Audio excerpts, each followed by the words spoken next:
I promise you, this is the last video on this, if you've gotten this far.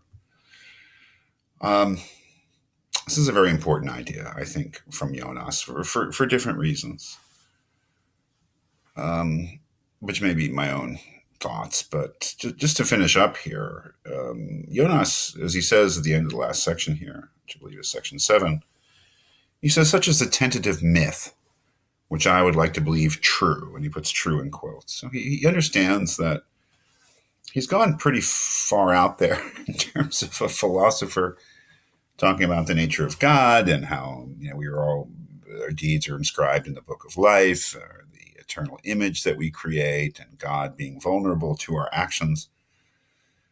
And he understands that he's gone out on several limbs here, and that if this is what he says is true, it's true in a qualified sense, in scare quotes there. But it is a very powerful idea, I believe, and probably a really important one for us, just as human beings at this point in our history. This is on page 17, second paragraph. He says, to continue then in the same speculative vein, there follow certain ethical conclusions from the metaphysics which my myth has adumbrated. The first is the transcendent importance of our deeds, of how we live our lives.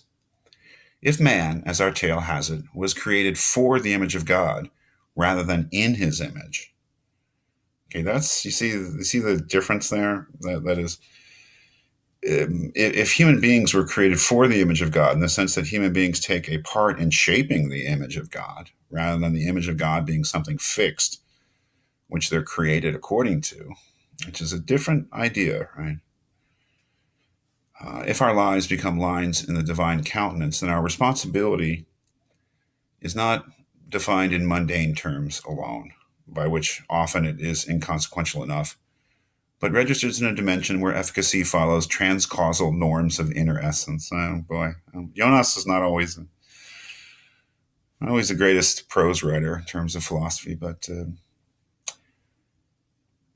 look at the next line. It can be great and not so great. Further, as transcendence grows with the terribly ambiguous harvest of our deeds, our impact on eternity is for good and for evil. We can build and we can destroy. We can heal and we can hurt.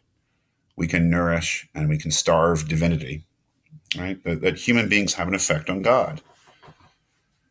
We can perfect and we can disfigure its image, and the scars of one are as enduring as the luster of the other.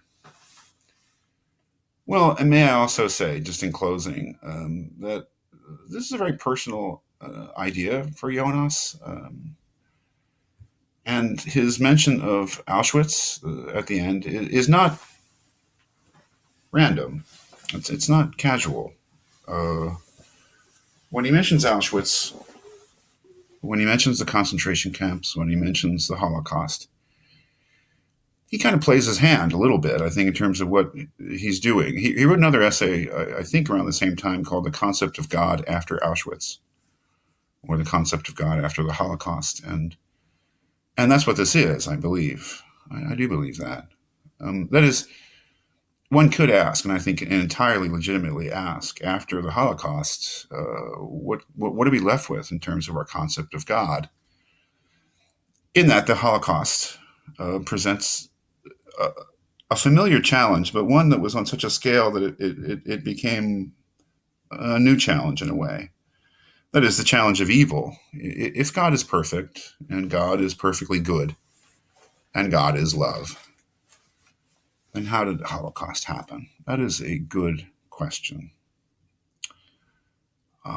It is a question that will be raised by other events in human history, and perhaps already has been since the Holocaust. I think that somebody who survived the genocide in Rwanda in 1984 might ask the question. Or somebody in another place who's experienced not only personal misery, but misery and crimes against humanity on a grand scale. They may well ask this question. You can see how Jonas's view of God is in some way a response to this question. The question of evil the challenge of the Holocaust. If we have a perfect God who cannot be affected by our actions, but who, in a certain sense, um, is impervious to our actions and also is in control of the universe in the sense of providence being simply the will of God, we can certainly, if we have such a view of God, we can certainly ask, how did God let the Holocaust happen? But if we have Jonas's view of God, we're clearly God gives up some of that control, and God is being defined by our actions as much as He is defining us. And the question is really not so much anymore how could God let something like the Holocaust happen, but how could human beings do such a thing not only to each other but to God? Because the truth of the matter is, if you take this seriously, if you really believe that what we've done, what we do individually and collectively, defines the face of God, the image of God, then the Holocaust is still there. I mean, it's there. It's part of that eternal, that's part of the book of life, is what human beings did to each other during that time. It's still there. That's what, I got to tell you, I think that that's the most powerful aspect of Jonas's idea. And he does suggest a little bit, I believe, at the end that, yes, that the fact that it's still there, that the past is not even past. That's the stealing from the great Faulkner line, William Faulkner. That the past isn't dead. The past isn't even past. I think it helps in conceptualizing what Jonas is getting at here. The crimes that we committed during the Holocaust as a people against each other, crimes that we committed in Rwanda in 1994, the crimes that are being committed today, and the littler things that we do, that it's all there, and it in a timeless way. It's still real, and it may account for some of our unease. He says here, the voice of thy brother's blood cries unto me from the ground. That's from the Cain and Abel story in Genesis. Should we not believe that the immense chorus of such cries that has risen up in our lifetime, and remember, he wrote this the post-war period, early 60s, I believe, now hangs over our world as a dark, mournful, and accusing cloud. That eternity looks down upon us with a frown, wounded itself and perturbed in its depths, and might we not even feel it? If the secret sympathy that connects our being with the transcendent condition works both ways, as in some manner it must, or else there would not even be that inward testimony for us to invoke in which our whole case for the eternal was grounded, then there will always be some resonance to that condition in ours, sometimes felt, though mostly not, and presently felt perhaps in a general malaise and the profound distemper of the contemporary mind.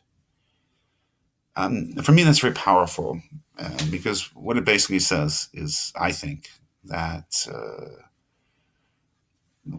on the personal level and on the collective level, human beings, they have to deal with what they've done. You can't just leave it behind and expect everything to sort of get back to normal. If something truly terrible happens, which means basically if somebody does something truly terrible, it has to be acknowledged, or it'll just, it's because it's there, which is really, I think, a powerful idea. Apply it how you will to the contemporary world, to our world now. So our immortality is, as he says, maybe a kind of an ambivalent thing. Maybe it's not such a happy thing. The things that we do well, the things that we can be proud of, will exist forever. But so will the things that we're not proud of, which is a rather sobering thought.